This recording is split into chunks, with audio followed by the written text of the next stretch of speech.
Yes, indeed, the Jim and Terry Show, looking forward to 2026. This podcast is a solo podcast. No Jim in the Hobbit hole. No chair being warmed by his presence.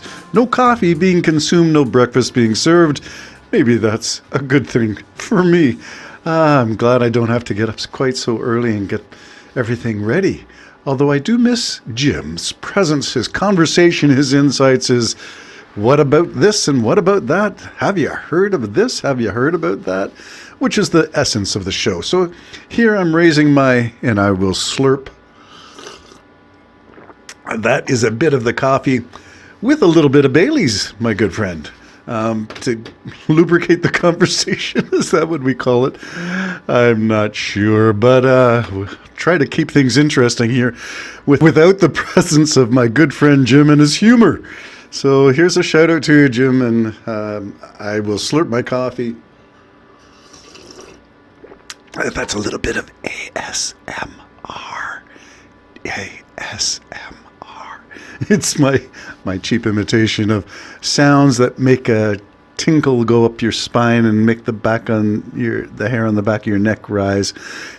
Yeah. Where am I going? Well, let's look back on 2025 and some of the stories that I found incredible in 2025. And I think the number one would be the election of Mark Carney, the demise of the Conservatives. And for this, I would point to a podcaster, Rational National, and I'll put a link in the description. But he looked at a couple of things and pointed out something that I thought was interesting, and that's that between Trudeau and the Liberals and Pierre Poilievre and the CPC, and that was all before the Trump election in November. And subsequent to the election, two things happened. One, Trudeau went down to Mar-a-Lago and was told he was better titled governor than prime minister, and in other ways he was made fun of, and that did not go down well. And Pierre Poilievre seemed to tie his wagon to the MAGA movement, the extreme fundamentalism of MAGA and their extreme conservatism, almost libertarianism / religious fundamentalism. And his leadership was called into question when they had finally held the election. He lost his own riding, and the CPC fell. The 25 points evaporated to the point where Mark Carney almost had a majority government, and now he is battling one interviewer, I think her name was Donna Friesen from, I'm going to say Global, who did an interview with both Poilievre and Carney for the end of 2025. And Pierre Poilievre responded that he's learned his lesson from the licking that he took, but he seems to be the same old three-word axe the tax kind of sloganeering that defined him in the year running up until the election in the spring of 2025. So did he learn anything? Well, the interview seems to suggest no. He's still the same, dare I use the word, arrogant, condescending, self-assured, cocky, and maybe there are some Canadians who like this.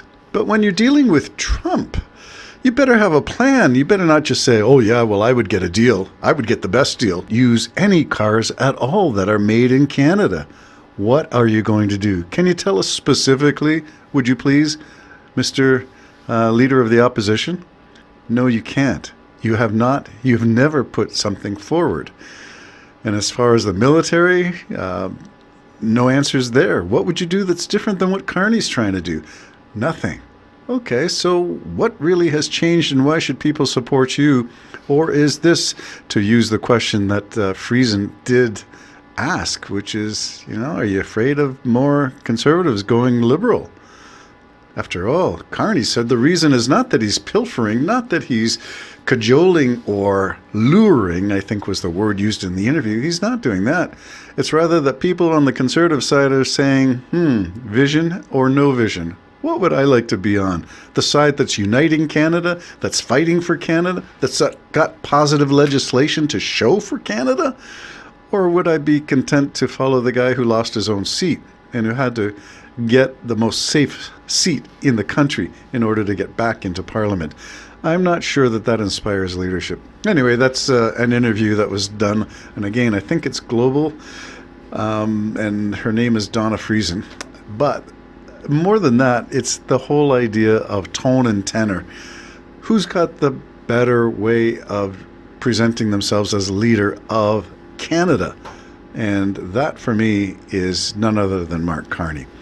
All right, moving on to other things. There are things that were highlights in 2025 besides the dramatic fall of the CPC coinciding with the rise of Trump. I think that you need to look at that as something. Those two graphs overlap when you see the plummeting of CPC and Pierre Poilievre and the rise of Trump. It's an amazing synchronicity of graphs showing what's going on. Beyond that, 2025 is really good for Canada's economy and diversification of our economy. Great deals to be made, as Mark Carney said in his interview with Donna Friesen, that basically the world is looking to Canada as a place of investment and for leadership.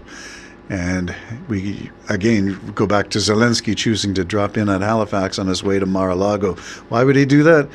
Because he knows who's got his back.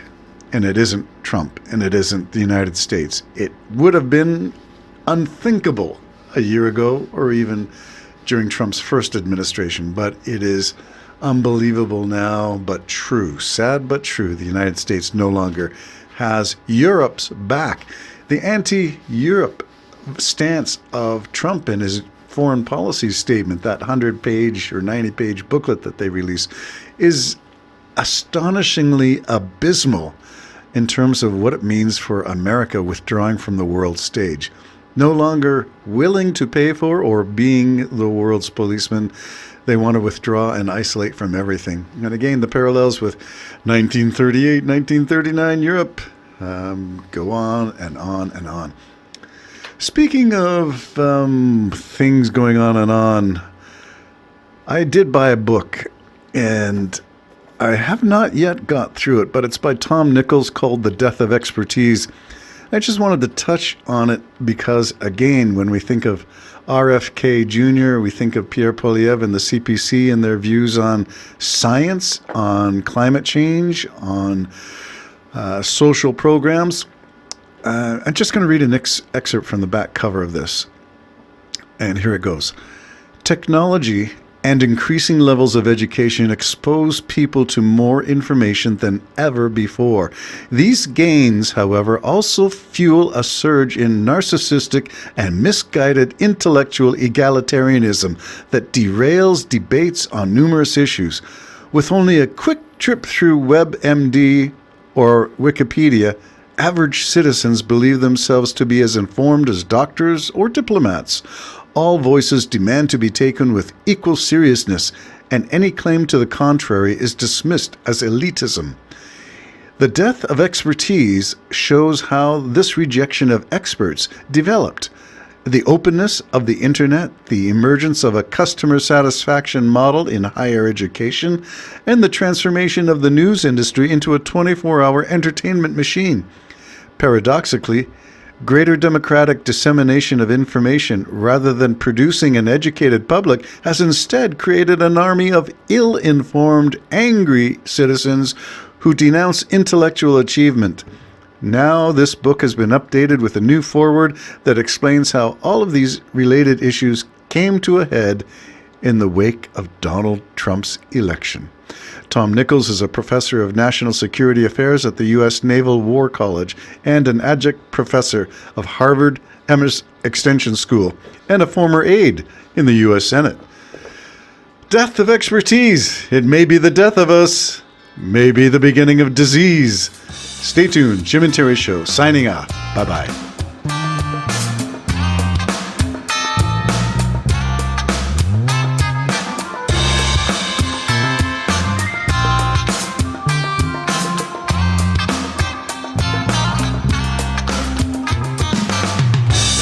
It's called relationship I have with my